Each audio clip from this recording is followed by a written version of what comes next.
Crime Spies. I'm going to put this little intro thing on first because I have another new test.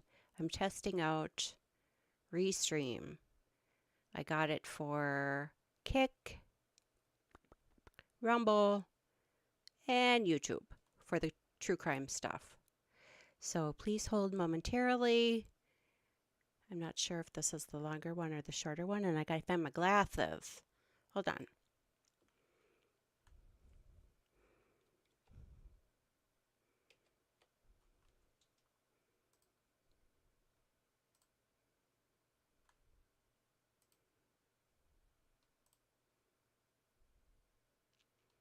Okay. All right, so it's working over there. One moment, please. All right, so it's working over there. Ooh, see, I can even hear myself. Okay. Test number 1 complete. Test number 2. Test number 2. Complete. Ooh, this is exciting. Test number 3.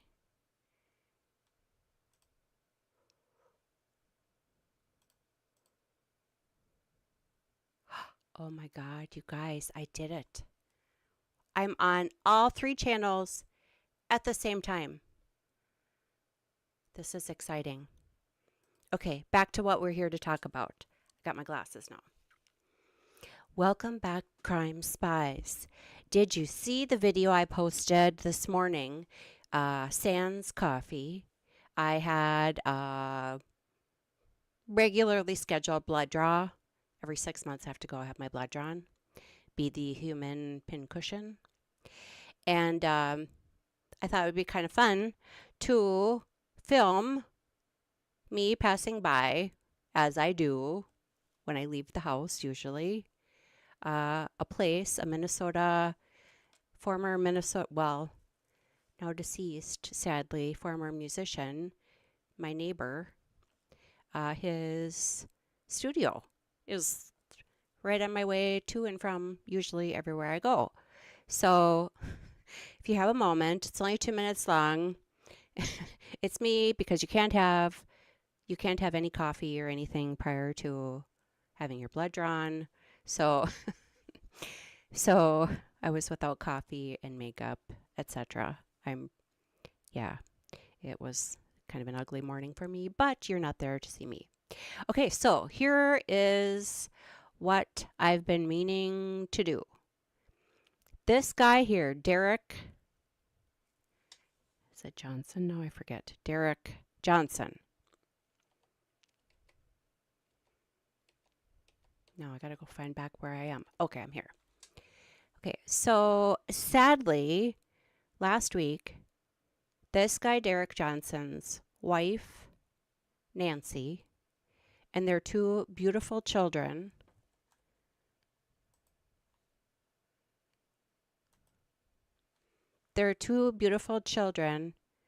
so Derek, wife, now I'm on YouTube. Well, the children are no more, hands of the wife, and then she self-deleted. Hopefully that makes sense. You know, we should maybe have like some kind of cheat sheet up. All right, super sad story. I posted it on my Twitter. I mean, these sad stories continue every day. It's something else. Every day it's something else. And I saw this, I posted it, and watched it. Maybe this was 2 days ago now. I don't know. Every day is a blur. And I posted it, and something is off to me. Now, yesterday, I think it was yesterday, I'm testing out different tools I have now. I ordered CapCut Pro for editing out pauses and repeat filler words, etc. For what it's worth, if you're waffling between Descript and CapCut, I would go spend the extra money on Descript. I think it's better. But I went the CapCut route. I'm not super happy with its edits, and I'm stuck with it for a whole year. All right, anyway. So then there's another tool I have where my computer just reads the articles to me. So in the past, I struggle, especially as the day draws on, I struggle reading articles. And so I'm trying to find a voice that's not too chipper, etc., to read the article. So I tested just like a 2-minute article from People magazine with this guy. Didn't get a whole lot of response on it, probably because I should have just done this to begin with. So this is 21 minutes long. I do have a cheat sheet, and I was going to find a tinfoil hat, but then I realized we are out of Reynolds wrap, so this could be nothing. At the end of the 2-minute short video I posted yesterday, it says he is not the law enforcement agency in the area, is not doesn't find him a suspect. Now, I am an accountant / data analyst. I am not an attorney. I'm not a judge. I am not a body language expert like Jesus Enrique Rosas. However, it's just weird. So then I kind of waffled, like, well, should I put it on? Should I just ignore it? And I thought, no, I'm going to. I'd also like to follow this up, maybe not tonight. I guess it just depends on how long this goes. Maybe not tonight, but maybe tomorrow or over the weekend. It's freaking Friday tomorrow. Oh my God. For those of you who watched the Tim Bleefnick trial with me, I think that might have been the second one I did. He was the guy, a former Family Feud contestant, that went on trial for the murder of his wife, Rebecca Bleefnick, in Quincy, Illinois in February. And he went on trial, I think it was like May, June-ish. Found guilty. I think he got life in prison. Well, 48 Hours actually did an episode on him that aired last Friday. He's interviewed on there, as well as his attorney, Casey Schnack. I didn't think the jury got that right. I mean, there's suspicion that he did it. I found reasonable doubt in that one. So this one, like I said, he's not being charged with anything, but this is 20 minutes long. He did an interview just a few days after the murder. And if you listen to the 2-minute People magazine computer read article, towards the end of it, he's like, yeah, now I'm left with $25,000 in debt. I have a bathroom I can't even look at. And his wife self-deleted after she took the lives of her 2 beautiful children. And I probably can't say this on YouTube, but in this video here, pay attention to who he blames. In the People article, it says she was following certain social media things. Well, for those of you who know what the letter that corresponds with the number 17, he says his wife followed that, and he blames that, in a sense. All right, so I'm done talking. Hopefully everybody is here, because I scheduled this, and then I thought, no, I'm not going to do it. He's not being charged. And then I waffled, and then I thought, oh, phooey, and I threw it up. So anyway, here we go. I might pause as we go. For the first time, we're hearing from the Alabama man who found his wife dead and 2 young children brutally murdered in their I'm family going to double home. check you can hear Thanks it. for joining us today. I'm Sierra Gillespie. We're taking a closer look at this heartbreaking story where 3 lives were tragically cut short. In Semmes, Alabama, just outside of Mobile, investigators say Derek Johnson entered the home on September 28th to find his wife, 37-year-old Nancy Johnson, dead. He also discovered his children, 5-year-old Mia and 2-year-old Jacob, murdered. At first, officials did not release how Nancy or the children were killed, only saying they weren't shot. The local sheriff told TV stations, quote, "It was more horrific than that." But a few days later, investigators said Nancy allegedly drowned both her children and slashed her daughter's throat before strangling herself. We're joined now by Derek Johnson, the husband and father who found the disturbing crime scene. And Derek, thank you so much for joining us today. And we're sorry it's under such tragic circumstances. Thank you for having me. So let's start really with the basics. How are you holding up right now?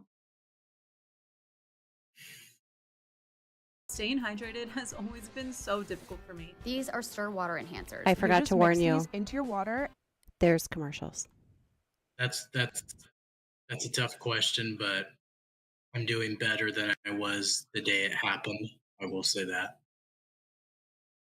And I want viewers to know it was actually you who reached out to Law and Crime Network for this interview.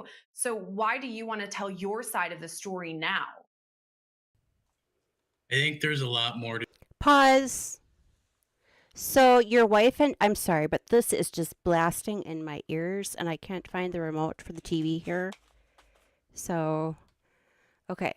So your wife and children, now he was married before and I can't remember now if he has 2 or 3 other kids with his first marriage. But you notice she just said, now we just want to point out you reached out to us at Law and Crime. Do you want to explain why? Again, tinfoil hat perhaps should be on my head. I don't know. be said that what led up to this. Obviously, it's value. Everyone got the raw facts of what happened. And I think there's a lot more to be learned on the mental health side. And I'm still grappling with it because I never could ever do like this. And even her family's still not believing that she would truly have done something like this. I'm trying to back up and take a look at what went wrong, but it's really hard to see what happened. Yeah. And I mean, I know this is difficult, but can you take me back to last week, walking into that home? What do you remember? I think there's a lot more to be. So, You want to explain? So I'll back up just a hair before that. I arrived Wednesday at 4:30 to the house with the RV and was driving from Washington State as ordered by the judge. And that day, the van was in the driveway. All the lights were off. I assumed she had gone somewhere with a friend or something, and she would be dropped off later. I just maintained the house and acted as everything was normal. But when I got up the next day on Thursday, I noticed there was no sounds, there was no movement. All the blinds closed. It was very dark. There was only one light on in the master bedroom, and I had a feeling that I needed to get into the house. And so I ended up drilling out the door lock, French doors in the back, and as I did that, the deadbolt fell to the floor and made a pretty loud sound. And I opened. Okay, so just so you know, the sound is going in and out a tiny bit. I'm not sure if you can hear it. That's his audio. But I just want to rewind again. Why in the world would you use well, they did. Maybe it's because she changed the law. Well, but that doesn't make sense either. So they were going through a divorce. Again, it's in the 2-minute people video that I put up. I think it was yesterday. Just like an AI read. I can actually read it at the end. But they were going through a divorce. And so they had a trailer moved onto the backyard of the property where they would alternate weeks. So instead of them having to get a separate residence, as us divorced parents do, they decided, this week you can stay in the house with the kids. Well, and actually that's kind of nice because then the kids can but then the parent would, so maybe he didn't have the key. Maybe that's why he had to use the drill. Okay, let's just continue. Open the door after that and noticed my kids were taking naps on the L-shaped sectional we have. And I saw my friend, but I didn't feel them. I don't know how else to say that. They were there, but I did not feel them. And I went over to my son and put my hand on his back to wake him up, and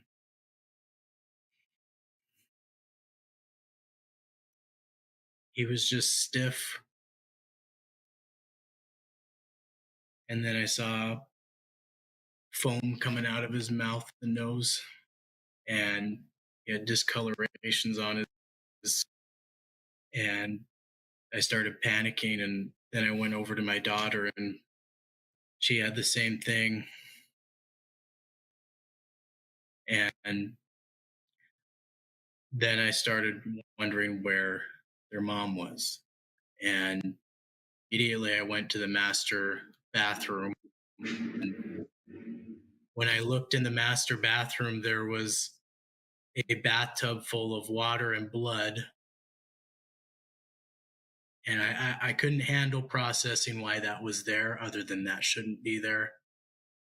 And then I proceeded to turn the closets towards the master and saw Nancy in a sitting collapsed position, and there was blood on the floor.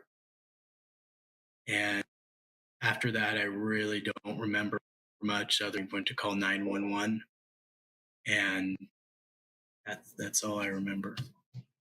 Yeah, I'm sure it was a very traumatic and intense moment. You were speaking about what led up to that. So, if we kind of turn the clock back a bit leading up to this terrible tragedy. So, it happened in Alabama, but your family is from Washington State and Utah. So, can you kind of explain that background to me? So we originally lived in Washington State, and Last year, we saved our members more than $100 million off of MSRP. We actually take every member through a questionnaire. we decided to move down here after housing prices were going way up. Affordability was not happening. And so we decided to move down here a year and a half ago. And she has two sisters that are in Utah. We never lived there. She did at some point before the time I met her. But that's kind of the history of where we originally came from. And at the time of this, I believe it was you and Nancy were estranged, that you'd actually filed for divorce. Can you explain that a bit? So this is where it gets interesting. So around Christmas, she expressed she wanted a divorce, but would not tell me the reasons why. And she struggled to find reasons on the divorce documents to state why she wanted a divorce other than emotional differences. And she started getting irrational with the children around April, saying that I needed to give up all my parental rights. The children were to be in 100% of her custody. I would only see them 2 hours a day when at her convenience. The first initial draft of the divorce that she wrote was completely, I had zero rights, zero anything. And when I left at the end of April, that's when things started getting strange. And I left back to my career at Boeing in Washington State in order to provide for them the best possible means of living for them and the best possible healthcare, whatever I can for them, given that that was a really good career I had before. And they I'm just pausing again for a moment. Reminder, this interview was like 5 days after. This just happened like last week. This interview happened earlier this week. So, I don't know. Again, I could just be making a mountain out of a molehill.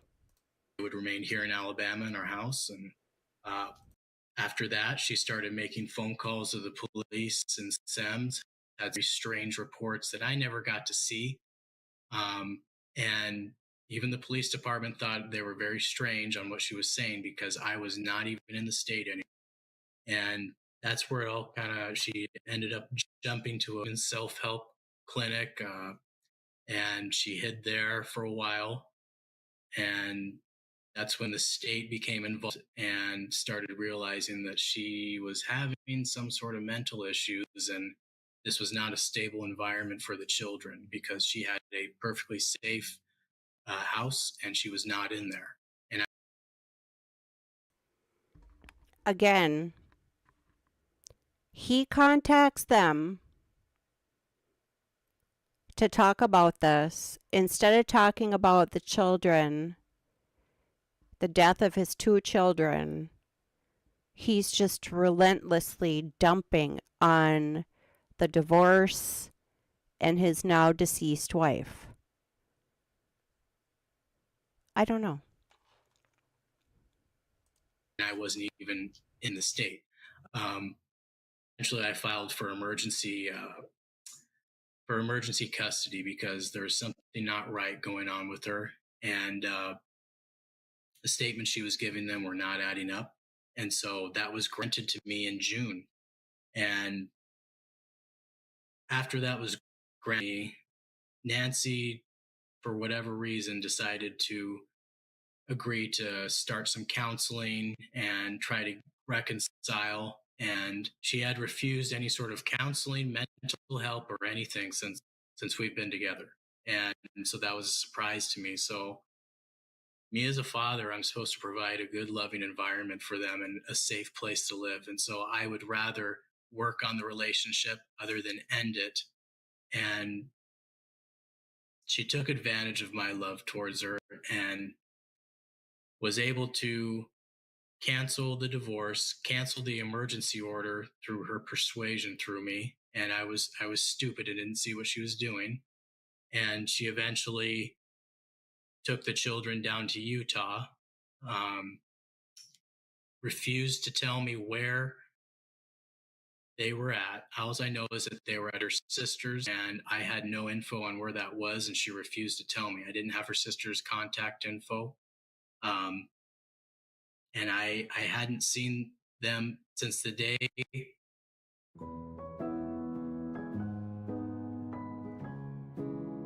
Your past isn't your story. It's your prologue. Oh, great. I can't skip this ad. Tired of that breakfast omelet Oh, turning man. into a There's sticky another one. disaster? You're not I tell you, alone. YouTube, the last Cooking couple should be a months in their joy. ads, they can shove it. They disappeared down to Utah around the end of June.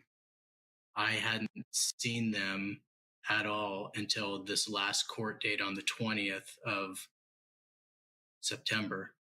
And that's when the judge ordered me to go up to Washington and grab my RV and come back down in a nesting agreement where we would alternate living in the house and the RV until we had a final permanent court order for our divorce. That's what stood out to me too, that interesting order from the judge that you would kind of rotate living in that RV or camper. Yeah. How long did that go on? It never happened. I arrived Wednesday at 4:30 is when I got on my property, and that never happened. That was the agreement, but I believe she mentally could not comprehend that because she wanted full control of the children and no sort of interaction from me. And I don't know. They had told us that if we did not agree to that, the children immediately to foster care because of her accusations of domestic violence and the protective order she had filed on me. Were there any domestic violence incidents in the house? Never. The only time anything ever occurred was the 17th of September, where I flew in from Pensacola and drove down here to my house to find a white F-150 I did not recognize, and the locks were different on the house. She had changed them out. So I proceeded to the back side of the house where I had purposely left a window in case she tried to change the locks out on me. I had a window where she immediately tried to push me out the window, clawed my arms, and told me I needed to go away. She doesn't want me around the children. I am again. And at that point, I got over the couch, and all I told her, I said, "Look, I just want to hug my children. You can call the police if you want." I said, "I just want to give my son and daughter a hug. I haven't seen them for almost 3 months at that point." And so she proceeded to call them while I was giving my son a hug. And I picked him up, and she proceeded to grab him and rip him out of my arms, and he started crying. And, and then she grabbed Mia and dragged them outside to sit in the car while she waited for the police. And then I was left in the house with this guy I didn't know. And I just want to pause for one moment. I have not, and Dr. Pyrostein, I will get to your question about the girl. He wanted to know about what's going on with the girl's arm. I will go back and look. I don't know if it's like here. I'll go back and look when we're done. Okay, so for those of you who have webcams, you know that your webcam can be just like a regular webcam where this is my right hand and this is my left hand. You can also mirror it. So like if you've got your cell phone out and you've got, the front camera on, I think, isn't that a mirror of like what you're actually, it doesn't matter. So I haven't been able to decide whether or not when we're looking at him as his actual image, meaning to the right side of the screen would be like a wedding ring, like where he's looking right now to the right, to our right, his left. Okay, now for those of you who follow Jesus Enrique Rosas, this is not an end-all, be-all, for sure method. However, when he looks, if we're actually looking at him and it's not a mirror image, when you look to the right of the screen, when they look to the right of the screen, therefore their left, they are remembering something. Usually if it's like to the left and up, it's like a memory. To their left, like middle is usually like what they heard, and then to the bottom is usually like something that they said or something along that line. Now, when you look off in this direction, so screen left of what we're looking at, again, if this is actually him and not a mirror image of him, then it would be opposite. I know this doesn't make sense. Why do I explain this stuff at late in the day? That's their creative side. So it could be deception, or it could be like they're searching for a word. I know I look over here a lot because I'm always like thinking like, what would be a clever way to say this? Not necessarily that it's a lie. So again, not end all be all, but just kind of keep that observation. Again, I don't know. It'd be nice to see when his hands flash up if we can see, like, you would assume he's still wearing his wedding. Maybe he's not. I don't know. Okay, I just wanted to say that. I don't know. And then I found out there was a protective order against me that was filed in the state of Utah that I had never been served paper sort of awareness on. And I was taken into jail for 24 hours because it was in their system, even though she's the one who assaulted me and tried pushing me out. But the accusations, I never got to see anything on what she accused me of. All I know, it was 17 pages long, and she did it when she was hiding the children in Utah. Okay, again, why does that matter? Why does any of that matter? He's like defending himself. Doesn't it seem like he's defending himself? She self-deleted. His 2 children are gone. Why bring up all this baggage? Why contact Law and Crime and say, hey, this just happened. I want to talk about it. And then all you're talking about is the bitterness of your marriage. So we've talked a bit about Nancy's mental state at the time of the murders and even leading up to it. You referenced it when I first sat down with you, talking about bringing awareness to mental health. So can you give me a better sense of what was going on? What do you think was going through Nancy's mind at this time? I'm going to pause again one moment and remind you, I think this is the part to which he references the fact that she followed the board, the 17 board, if you catch my drift. So let's see how he stays. He contacted them and said he wanted to raise awareness for mental illness. Let's see if he stays on track or if he just does more bashing of the now deceased, self-deleted wife. Honestly, she is not, during this time, she is not the same person that I married, and everything I am 100% started during the beginning of the pandemic. Back when QAnon started, she was calling me at work and telling me everything that was going to happen. I need to watch out for blackouts and whatever else. And that's where it all started. And then anything else that came out after that, she just absorbed as real information. And it got worse and worse and worse. And I believe her grounding in reality disappeared on what was right and what's not right and what's true and what's not true. And she didn't have, and she put it above family life is the biggest thing. She would not get off her phone. It was constant social media. And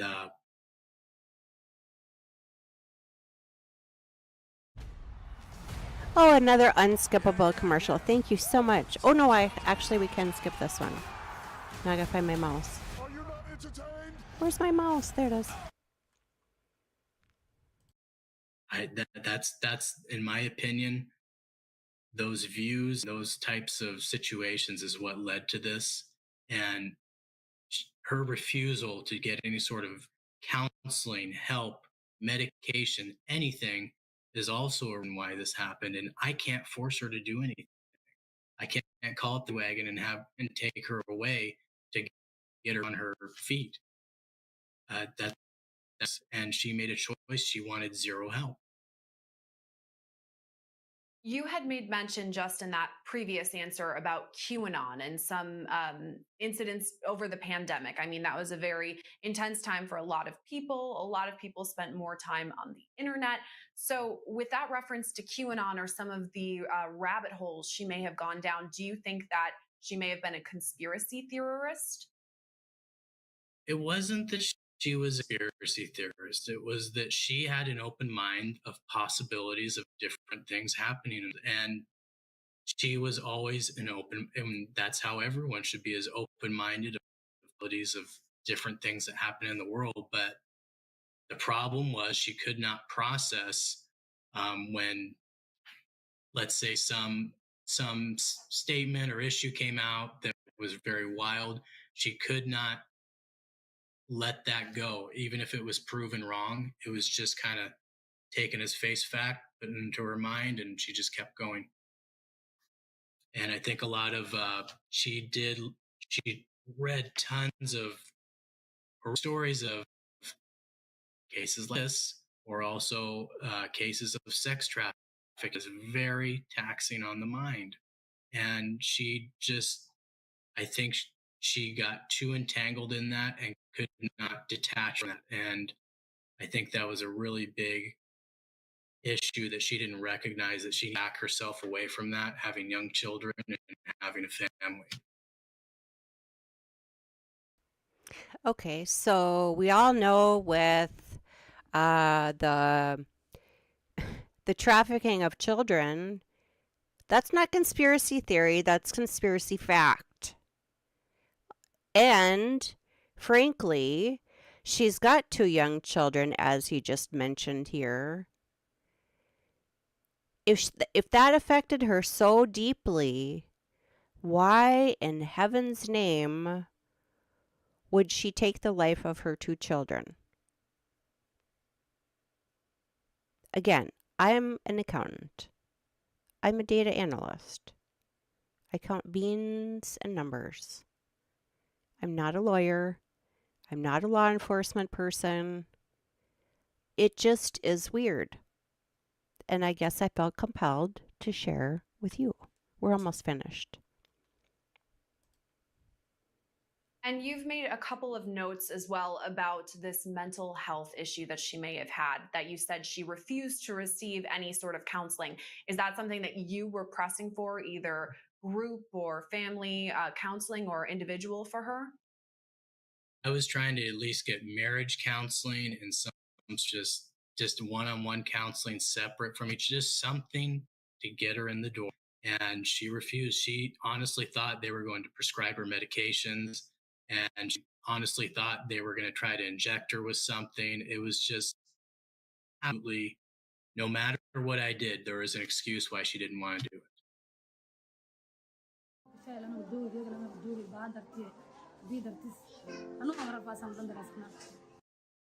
So, moving forward to last week, after this devastating news that you receive, I mean, firsthand going into the crime scene, officials on the scene, mark it off. This has been the scene of a murder. What are the early stages of the investigation? Were you looped in on any of that?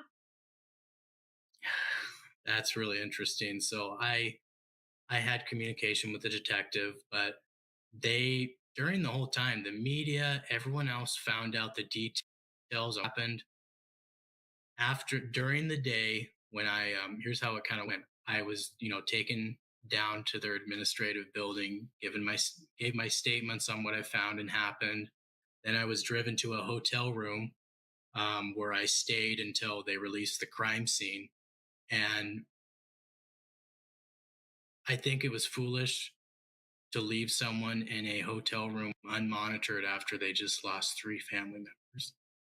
I mean, that's like setting someone up. I know I would never ever hurt myself, but I know other people are not as stable as me, but at least someone check on you. I only had the church checking on me, and that's the biggest thing during the times, is having someone check on you and make I'm just going to rewind that 1 second here. Hold on.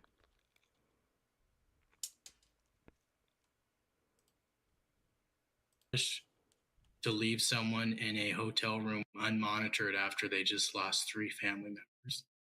I mean, that's like during the whole time, the media, everyone else found out the details happened during the day when here's how it kind of went. I was, taken down to their administrative building, gave my statements on what I found and happened. Then I was driven to a hotel room where I stayed until they released the crime scene. And I think it was foolish to leave someone in a hotel room unmonitored after they just lost 3 family members. I mean, that's like setting someone up. I know I would never ever hurt myself, but I know other people are not as stable as me, but at least someone check on you. I only had the church checking on me, and that's the biggest thing during the times, is having someone check on you and making sure okay. And as someone who works in true crime, I cover a lot of stories like this, unfortunately. And in the early stages of the investigation, often what happens is that officials look at the significant other, the spouse, boyfriend, girlfriend. Is that something that officials have done with you? Question you? Do you believe that you were a suspect or person of interest in the case? I think for maybe when they showed up on scene, but like I believe the sheriff even said it. Once I gave up, I said, "Here, take my phone. You want to see my phone?" I just gave whatever they wanted, and I told them everything that I could that I knew.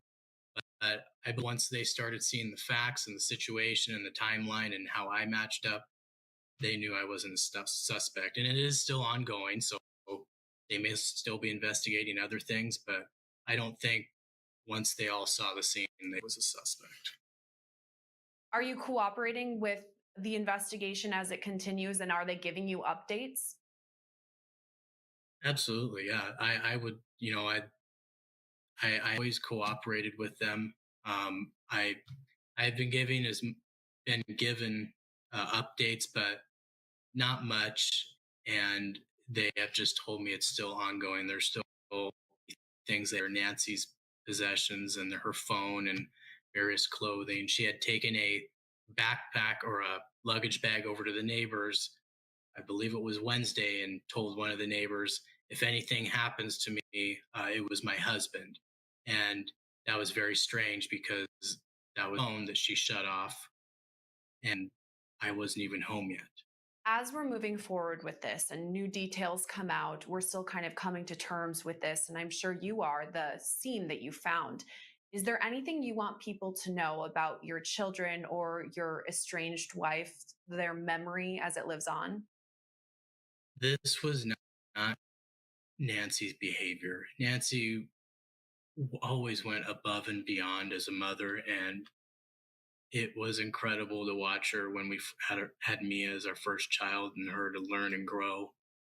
And she took that and Jacob. It was a great experience. Our house was always filled with joy, happiness. Our kids were always, there was very little pouting or grunting, or it was just they loved life. And, you know, I honestly think there's a lot of people who divorce prematurely, truly don't put the work into their relationship, and they do realize that having that stable home environment helps both the children and the parents keep it all together when you're going through rough times. Yeah. Derek, thank you again for taking the time to speak with us about something that's very tragic and I'm sure difficult for your family. So, again, sorry for your loss. Thank you for having me. Now, we at Law and Crime Network reached out to the Mobile County Sheriff's Office for more information about the investigation, but have not yet heard back. Reporting for Law and Crime Network, I'm Sierra Gillespie. Okay, Dr. Pyrostein, you wanted to see the daughter's arm. So let's just go through here.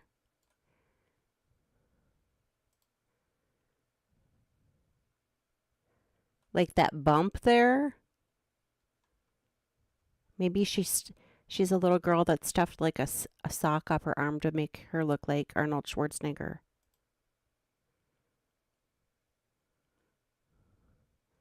I don't know. Is that what you were referring to?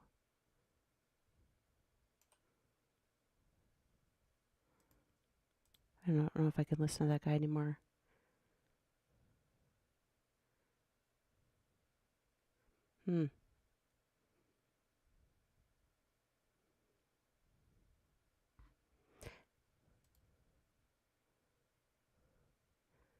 I don't know, maybe.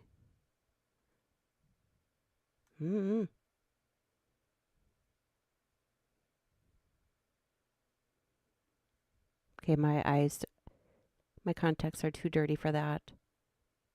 Let's look.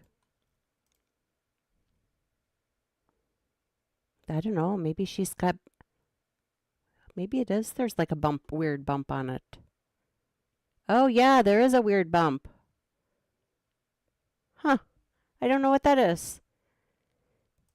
Actually, when I was in elementary school, I think there was a girl that had like a weird bump like that too. I don't know, maybe it's like some kind of cyst. All right, so that's basically all I wanted to show you. But this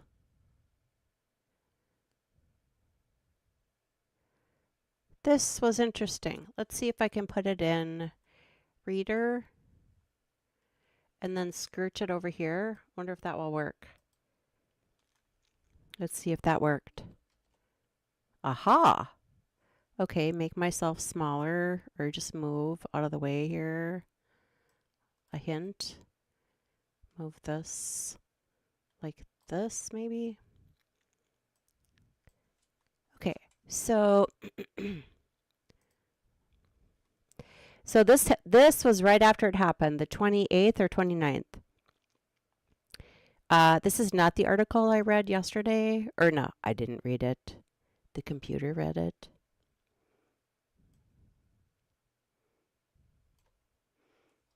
Alabama detectives are unsure if they're investigating a triple murder or a double murder suicide after. So at first, they're unsure if they're investigating a triple murder or a double murder suicide after finding 37-year-old mother and her 2 children deceased inside their Semmes home on Thursday afternoon. So a week ago today, a week ago today.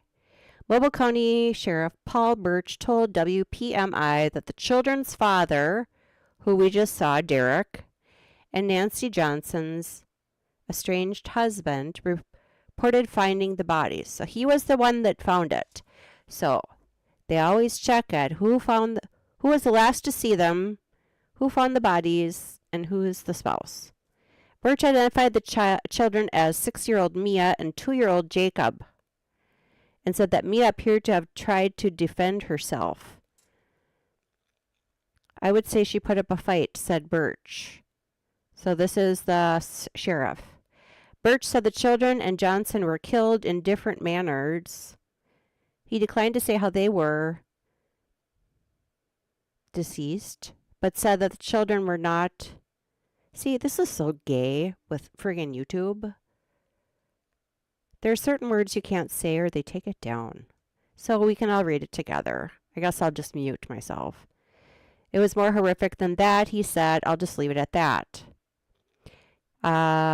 Judge in Utah, where the couple previously lived. So this happened in Alabama. They previously lived in Utah. Didn't he say he had a job with the airlines? Kind of tooted his horn about that.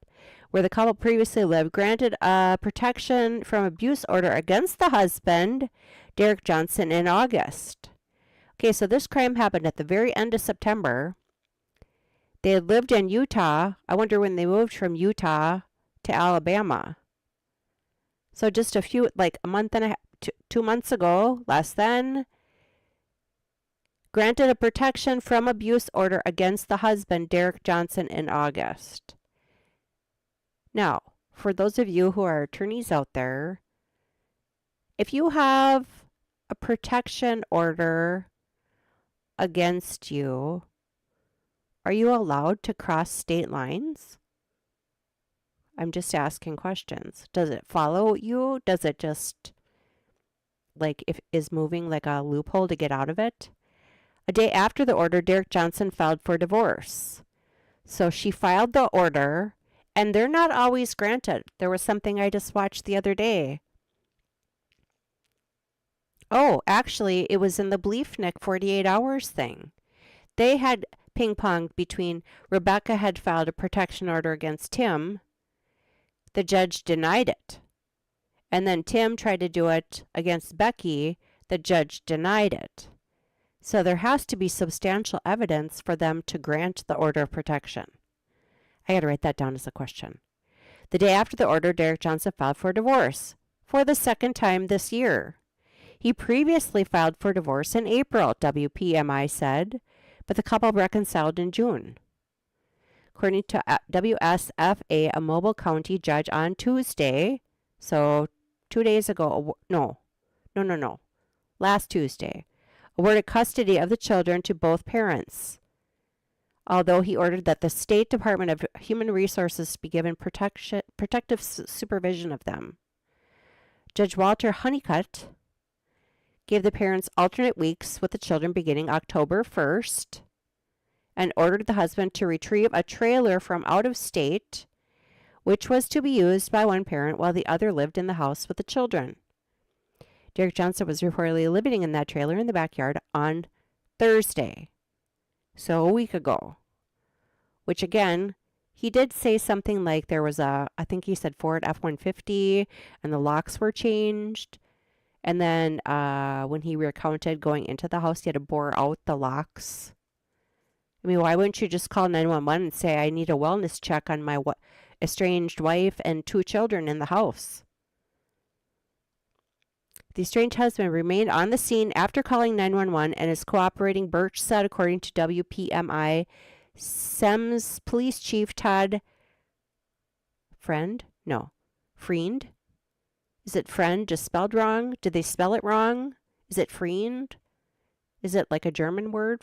Freund? I don't know. However, said that the department has been called to the home numerous times for domestics, and that Nancy Johnson had called numerous times concerned for her children's welfare. Derek Johnson was arrested earlier this year for violating the protection from abuse order. Friend. Maybe it's pronounced friend, it's just spelled different. Neighbors told WPMI they knew the couple was not getting along. They both told me they were going through a divorce and it was getting ugly and all of that. I didn't know it would go to this, said neighbor Rick Hamilton. Okay, for starters, whoever wrote this article should do a little bit better timeline. See, now I have more questions than I had when I started. I'm actually kind of glad now I didn't cave and say, nah, not going to cover this. He's arguing for the state to watch us better. Yeah, it's the arm. Yeah, weird, huh? Looks like they're trying to control what the public thinks about certain groups. Easiest way is to get them to do it for the kids' safety. I don't think this happened. State to watch us better. Who is he arguing for the state to watch us better? Potato and Chief? Well, yeah, there's that new thing. That new thing that everybody was talking about earlier today. That people who follow POTUS 45 are to be on the watch list now. Dan Bongino. Okay, if you missed Dan Bongino's Rumble show today, go back and watch it. Watch the beginning part of it. And then actually the middle part is all about, have you had enough of like crime? Shows several things caught on video, horrible crimes. And then there's another part actually tagged Joe, I thought it was Giacolone. Turns out it's something super simple. Giacolone. Italian guy. Joe, not Giacolone. It's Joe Giacolone. That's his name. Anyway, I do love him. He has a channel on Kick and on YouTube. You should follow him. He's a former sergeant for NYPD. Anyway, getting back to this. I sent it to him because he wrote an article like a month or so ago, maybe 2 months ago, regarding broken windows. Remember Dan, if you follow Dan Bongino or listen to a lot of him, he always talks about Rudy Giuliani implementing broken windows when he became mayor of New York because it had gotten bad enough. So that was kind of the theme of the beginning or the middle part of Dan Bongino's episode. Okay. All right. Well, this has gone on longer than I had anticipated. But I guess I'm glad. Now, actually, the short little article that my AI person read yesterday might make a little bit more sense. Anyway, so I just wanted to get this up there. Like I said, nothing may come of this, but just in the event anybody on Kick or YouTube or Rumble is in law enforcement in Alabama where this happened, SEM, or a reporter for WPMI, or a reporter for WSFA, I think that this guy might need a little look-see. Maybe he's being premature at reaching out to law and crime. Maybe what we just watched, the law enforcement has already seen and are in the process of talking to a judge to get an arrest warrant. I don't know. Seems that people are saying a lot about mental health. We should be scared of that. They can order medication that way. Remember, if someone wants to, oh yes, they're perfectly sane. Yes. Yeah, we don't need our children transing. See, I have to be careful now because I'm on 3 channels. I'm actually one person away from 200 subscribers on YouTube. I'm at 199 on YouTube. So I'm whoring myself out to grow those channels. And actually, to be honest, Rumble kind of stinks for true crime. It's great for the politics side, but there's just not much going on when it comes to true crime. And I guess that's understandable. Kick seems to be a very friendly place. I don't have any followers over there yet, but the people that are using it seem to really like it. The people that are using it from the true crime world are from YouTube. So YouTube, they're sick of getting demonetized. I'm nowhere even close to being monetized on YouTube. I think I'm up to like $6 or $7 now in 5 months on Rumble. So, yeah, this is a money losing situation, but there's hope someday. Anyway, uh, where was I going? Oh, so the people going from YouTube that are monetized and have been demonetized have gone over to Kick, and then I've gone over there just because they need so many hours and so many followers, etc., to get their, monetization, whatever. It doesn't matter. And honestly, the chat on Kick is 1,000 times better than either Rumble or YouTube. Because on Rumble, you can type at, and then you got to remember to type their name. If you're on YouTube and you type at and you start typing their name, like their name pops up and you can click on it. Doesn't happen if you're on a mobile device. On Kick, you just like tap, if you want to say something to someone, you tap their name and you hit the like reply, like, arrow that kind of goes backwards. And it includes their comment above your comment. So at least when someone answers you, you know what they're referring to. It's awesome. So anyway, there's that. But anyway, yay, Crime Spies went all 3 places today. Good. So now hopefully that one that you saw, the AI read article from People, makes a tiny bit more sense. Again, this could be nothing, but I don't know. All the red flags are waving. I don't know if it's the tin hat or the red flag. Well, actually, I guess those two go together. All right. And then if you have a moment, this morning when I left the doctor's office, I might have said this earlier. It gets late and then my brain gets totally fried. But this morning I think I did say this. This morning when I left the doctor's office, I drive right by Paisley Park. Like every time I have to go somewhere or come home from somewhere, I drive by Paisley Park. So if you have a chance, I just did a quick video while I was driving home. And I actually got stuck at a really long light there on the left, so you got to see it. I'll have to do a video about all our Prince stories. We have so many stories here, living out here. He used to ride his bicycle all over, actually where I was parked in the left lane to turn. He talked to the city. There's a tunnel that he had built, paid for, that goes underneath there. There's a lovely little creek that runs there. He used to ride his bike everywhere. Like, I think when I first moved out here, was right around the time he was married to Maite. Maite had a golden Jaguar with blacked out windows, and his dad had a purple one with blacked out windows. I'd see his dad at the post office all the time. He'd always come out. He'd be wearing purple, like, satin clothes and, like, these big chains and, like, one of those kind of floppy hats and glasses. He was super cool. He had a private key to Byerly's, so he would go grocery shopping at night when no one was there. He had a key to the back door. It was cool. We have all kinds of stories. I was invited to a party there. One of my friends was one of his bodyguards and said, "Hey, what are you guys doing tonight?" It didn't get over with until like 5 o'clock in the morning. There was no alcohol. There was no shenanigans. You walked in, went through this was like 96, maybe 95, 96. You walked went through the metal detectors. Our friend Derek is like, "Yo, these girls are good."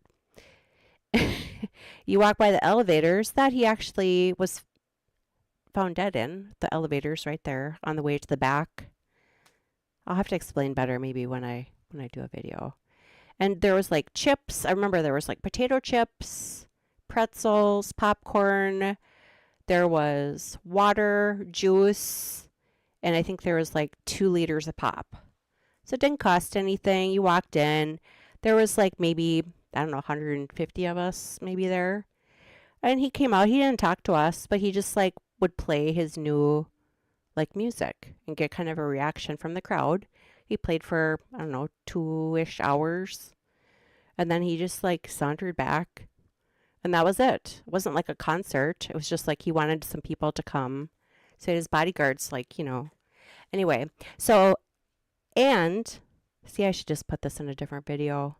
And when they opened up Paisley Park for tours, I took my dad there, my sister, and I and my sister's boyfriend, Mark, took my dad there after they opened it up for the tour. Because I had only gone through the metal detectors, through the front door, past the elevators, into the big back area. And So the guy at the front door, he said, like, he tours you around. He's like, so have you ever been here before? And I raised my hand in our group, told him the story, and he looked at me and he's like, that is the coolest story I've ever heard. That was kind of funny. Now, in his later years, he used to go on Twitter in the middle of the night and kind of do the same thing. But this was, like I said, back in the 90s. Actually, I did a liquidation for, what's it called? Treasure Island. Not the casino, the children's store. Jimmy Jam was one of our customers. That was kind of cool. Oh, and we also did a liquidation for Eugene's Billiards, and Prince had his purple pool table down there. All right, well, that's enough. There's your preview to Prince. That's not all the stories. That's only a glimmer. Anyway. All right, well, thank you so much for kind of last minute joining me for this and for being my guinea pig for the truth barometer on this Derek Johnson guy and trying three different live streaming platforms at once. Kind of crazy. All right. Oh, and don't forget, make sure to like, comment. What did it say? And share. That would be dandy. All right. And with that, I'm going to say goodnight. I would like to do the Timothy Bleefneck, not the whole entire 48 hours episode because YouTube will definitely take that down. But if I can timestamp the Tim Bleefneck parts and also his attorney, Casey Schnack, I think you should see it, especially if you watched the Tim Bleefneck trial with me. I think at the very end when they read the verdict, I'm pretty sure I said, I think the jury got that wrong. I think there was enough reasonable doubt to say maybe he was involved, but there was a lot of break-ins, and there was nothing concrete that tied him to that. And then when they had it on 48 hours, I thought, well, this will be a truth barometer. And I kind of got the feeling that he was being honest. I don't know. I still have not uploaded an outro for just true crime, so you get the politics one. Make sure to stay at the end. You'll get kind of a funny little thing at the end. So for now, thank you so much. Please be my 200th subscriber on YouTube. Please be my first follower on Kick. And thank you, Dr. Pyrostine, for keeping me on my toes in the chat on Rumble. I appreciate you. Goodbye for now.